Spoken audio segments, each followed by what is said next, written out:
Family planning থেকে মানে CHO এবং গ্রেড 2 দুটার জন্য প্রচুর ইম্পর্ট্যান্ট। নিজেকেই আমার ফ্যামিলি প্ল্যানিং থেকেও জিজ্ঞেস করেছিল আমার গ্রেড 2 ইন্টারভিউতে।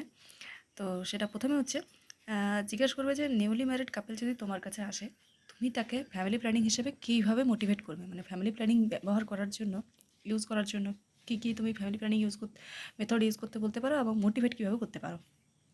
তো তখন বলবে যে নিউলি ম্যারিড কাপলদের প্রথমে আমি তাদের বয়সটা দেখব। যদি দেখি যে মায়ের বয়স 19-এর বেশি এবং বাবার বয়স 21-এর বেশি, সেক্ষেত্রে ঠিক আছে, তারা নর্মাল যেভাবে চলবে। যদি দেখি যে মায়ের বয়স 19-এর কম, সেক্ষেত্রে আমরা তাদের ফ্যামিলি প্ল্যানিং মেথডের সম্বন্ধে আমরা তাদের জানাবো এবং মোটিভেট করব। এবং তাদেরকে আমরা ওসিপি, ওরাল কন্ট্রাসেপটিভ পিলের জন্য মোটিভেট করতে পারি। তখন জিজ্ঞেস করবে যে কেন ওসিপিটা কেন তাদের জন্য, মানে তুমি বলতে পারো ওসিপিটা বেস্ট কেন। তখন বলবে যে ওসিপি যদি কোনো মা মানে কোনো মহিলা যদি কন্টিনিউ করে যেতে পারে, তাহলে 99.9% চান্স থাকে প্রেগনেন্সি প্রিভেন্ট করার। এবং যখন তারা বাচ্চা নেওয়ার প্ল্যানিং করবে, তখন যদি ওসিপিটা তারা বন্ধ করে দেয়, তখন ইমিডিয়েটলি তারা ফার্টিলিটি গেইন করতে পারে। আর তাছাড়া এই ওসিপির কন্ট্রাসেপটিভ এর সাথে সাথে নন কন্ট্রাসেপটিভ অ্যাডভান্টেজও রয়েছে।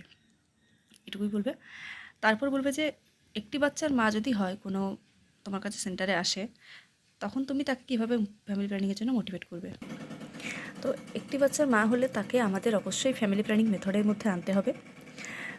তাকে আমরা জানাবো যে মিনিমাম 3 বছরের গ্যাপ, মানে 3 বছরের স্পেসিং যেন দুটো বাচ্চার মধ্যে থাকেই। কারণ এই সময় মায়ের শারীরিক অবস্থা আবার আগের মতো আসতে তাকে টাইম দিতে হবে।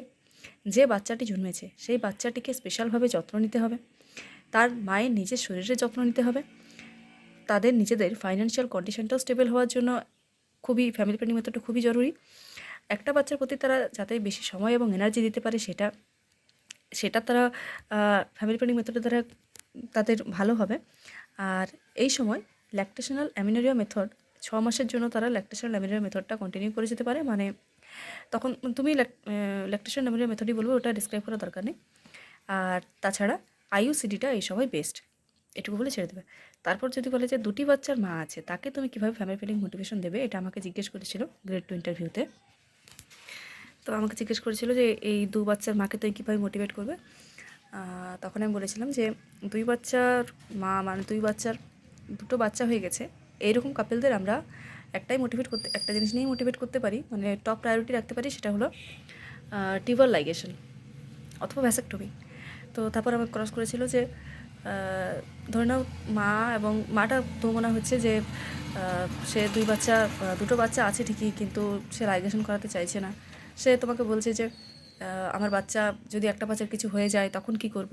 তখন আমি বলেছিলাম যে না, আমরা তাকে বোঝাবো যে আমি বলেছিলাম যে এই যে টিউবাল লাইগেশন, এটা আবার রিভার্স করা যায়। তখন বলেছিল যে তুমি অতদূর চলে যাবে, রিভার্স করা অতদূর তুমি চলে যাবে, তুমি তাকে জোর করে টিউবাল লাইগেশন করিয়েই দেবে।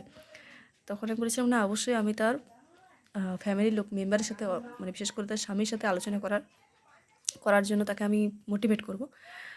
তো ব্যাস ওটাই ওরা শুনতে চেয়েছিল যে বাড়ির লোকের সাথে তারা যেন আলোচনাটা করে, বিশেষ করে স্বামী এবং শাশুড়ি এই দুজনের সাথে। তারপর ওরা বলেছিল ঠিক আছে,